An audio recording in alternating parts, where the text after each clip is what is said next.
일하며 세계 속으로. 안녕하십니까 여러분, 트래블 로벌라이터 영입니다. 제가 이번 시간에는 황산에 다녀왔습니다. 황산을 계획한 이유는 저번 시간 제가 홍콩에 다녀왔었는데요. 제가 한국에 있다가 홍콩에 갔으면 모르겠는데 여기 중국 남경에 살다가 홍콩을 가니까 별 특별한 게 없는 거예요. 간판도 똑같고 음식도 비슷하고, 다른 게 있다면 2층 버스랑 사람들이 조금 더 영어를 할 줄 안다는 거. 로컬 맛집 가니까 홍콩도 영어 못하는 데 많더라고요. 그리고 여러분들이 아시다시피 저는 집이 부산이다 보니까 홍콩의 바다에 대해 크게 감흥은 없더라고요. 그러다 이왕 제가 중국에 있는 동안에는 중국 여행을 더 가보자 하는 생각을 하게 됐습니다. 그래서 고른 첫 번째 여행지 황산입니다. 제가 있는 남경에서 거리상 그렇게 멀지도 않았고 예전부터 황산을 꼭 가고 싶어서 황산을 가기로 결정을 했습니다. 여러분들 아시다시피 저는 주 6일 근무를 하면서 한 달에 한 번 이틀 휴무가 주어지는데 이번에도 그 이틀 휴무를 맞이해서 황산을 다녀왔습니다. 근무를 끝내고 2박 3일로 가야 되는 일정이다 보니까 갈 때는 기차를 갈아타야 됐습니다. 기차를 갈아타야 되는 표가 생기더라고요. 그래서 어쩔 수 없이 갈아타는데 역시나 제가 가는 일에 이런 일이 없으면 여행의 묘미가 없겠죠. 이번에는 두 번째 기차를 타려고 하는데 3시간가량 열차가 지연됐더라고요. 기차를 갈아타야 되는 역에 내려서 안내표를 보니까 제가 타야 되는 기차가 안 나오더라고요. 그래서 번역기도 돌리고 영어를 써가면서 직원한테 물어보니까 제가 타야 되는 기차가 북경에서 출발하는 기차인데 하필 그날 북경에서 출발하는 모든 기차가 연착이 된 겁니다. 그래서 어쩔 수 없이 3시간 정도 기다렸다가 밤늦게 숙소에 도착했습니다. 현지 게스트하우스였는데 영어를 할 줄 아는 직원도 있었고 아주 친절했습니다. 늦게 도착한 저를 위해서 기다려주다가 제가 도착하자 다음날 황산에 어떻게 등산해야 되는지 자세히 안내도 해주더라고요. 아무튼 제가 이번에 간 게스트하우스는 여러분들 가시게 되면 제가 강력 추천드립니다.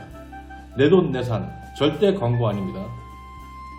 숙소에서 황산 입구까지는 한 10분 정도 걸어가면 됩니다.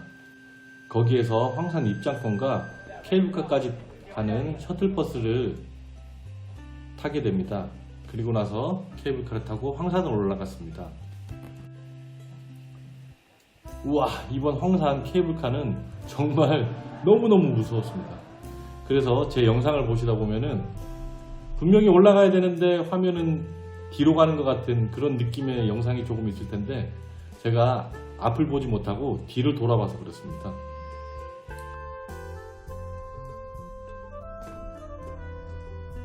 아무튼 황산 자체가 예쁘다 보니까 케이블카에서 보는 거나 밖에서 보는 거나 다 멋있었습니다. 저는 집이 부산이라 저는 항상 산보다는 바다를 좋아했습니다. 물론 산을 타는 것도 좋아했지만 산보다는 바다를 훨씬 좋아했는데 이번에 황산의 계기로 그게 확 바뀌었습니다. 와, 산이 이렇게 멋있을 수가 있구나. 그런 감동을 준 게 황산이었습니다. 左边呐有一个小乌龟，这个山峰山顶上面，你们 황산에서 믹스 커피.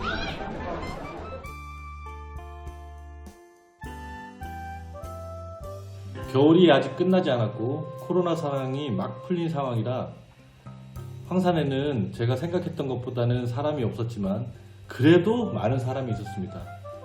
좁은 계단을 올 때는 줄을 서서 가야 하는 정도였고요. 아무튼 그래도 생각보다는 사람이 많이 없어서 편안하게 다녀왔습니다. 제가 볼 때는 황산은 겨울에 가야 될 것 같습니다. 그래야 사람들도 덜하고 어차피 그 높은 계단 올라가려면 여러분 힘듭니다. 땀납니다. 예, 겨울에도 그렇게 춥지 않을 정도로 땀납니다. 황산을 오르다 보니까 정말 존경하는 분들이 많이 생겼는데요. 그 중에 제일 존경하게 된 분이 지게꾼이었습니다. 사람을 태워주는 가마 지게꾼들도 있고 황산 중간중간 그리고 정상에 있는 호텔에 날라주시는 지게꾼 분들도 계셨고, 거기에서 생긴 쓰레기를 수거해 오시는 지게꾼 분들도 있었습니다. 정말 대단하다고 생각합니다. 그리고 두 번째, 의외로 젊은 부부들이 어린 아이들과 많이 왔더라고요. 아이들이라기보다는 아기 정도의 어린애들을 데리고 왔는데, 와, 정말 대단해 보였어요. 이렇게 힘든 산에 아기를 업고 중간중간 무등도 태워가며 산을 오르락 내리락 하는 모습에 정말 존경스러웠습니다. 역시 아이는 젊은 엄마 아빠가 키워야 됩니다. 이 말은 저와 제 아내가 저희 애를 키우면서 힘들 때마다 했던 농담입니다.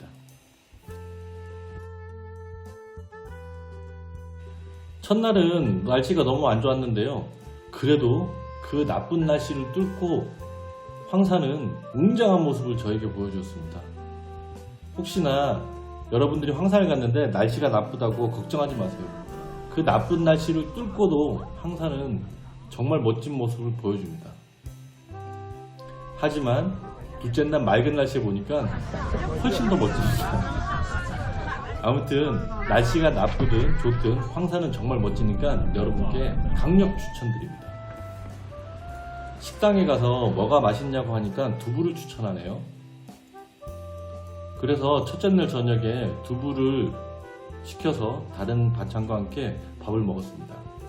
황산 중간중간에 식당과 매점이 있으니까 거기서 식사를 할 수 있지만, 저는 제가 싸간 간식과 컵라면을 먹다 보니까 거기에서 밥을 못 먹었습니다. 그래서 첫째 날 하산하고 밥을 엄청 많이 먹었습니다.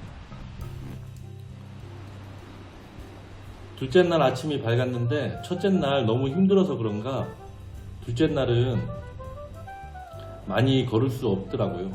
아직 근육이 좀 덜 풀려서 좀 힘든 상황이어서 어제 이용하지 않은 케이블카를 이용해서 그 근처에 한 바퀴 돌아보고 그냥 내려오는 짧은 코스로 정했습니다. 물론 오후에는 제가 다시 제가 사는 곳으로 돌아가야 하기에 시간도 충분하지 않았고, 그런데 날씨가 너무 좋다 보니까 시간 가는 줄 모르겠더라고요. 그런데 둘째 날 천천히 느긋하게 나오면서 느낀 점이 있는데요. 이건 정말 황산 가는 꿀팁입니다. 황산은 케이블카가 4개 있는데요. 제가 갔던 겨울에는 하나는 운행을 안 하더라고요. 그래서 보통 케이블카를 하나 타시고 그 다음 다른 케이블카를 타시는데 보통 그 코스가 4시간 정도 됩니다. 케이블카를 어떻게 타시든지 나머지 다른 케이블카를 타고 내려오시면은 보통 4시간 코스가 되는데, 우리 등산 가려면 아침 일찍 가잖아요. 절대 그렇게 가지 마세요. 아침에 가면 사람이 너무 많아서 케이블카 타는데 시간이 너무 오래 걸립니다. 차라리 아침 맛있게 천천히 드시고 한 10시쯤 케이블카를 타시면은 오래 기다리지 않고 바로 케이블카를 타실 수 있습니다. 그리고 4시간 등산하고 2시에서 여유있게 한 3시 정도에 케이블카를 타고 또 내려오시면 되니까 황산을 굳이 막 새벽 일찍 그렇게 안 가셔도 됩니다. 물론 나는 케이블카 안 타고 완주를 하겠다 하시는 분들은 아침 일찍 가셔야겠죠.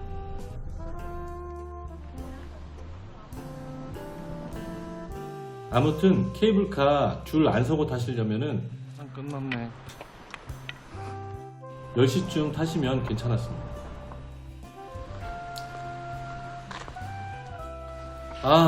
이제 여길 또 오려나?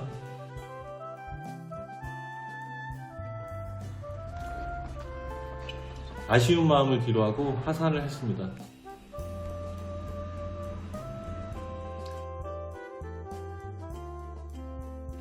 점심 먹고 다시 기차 타고 돌아가야겠네요.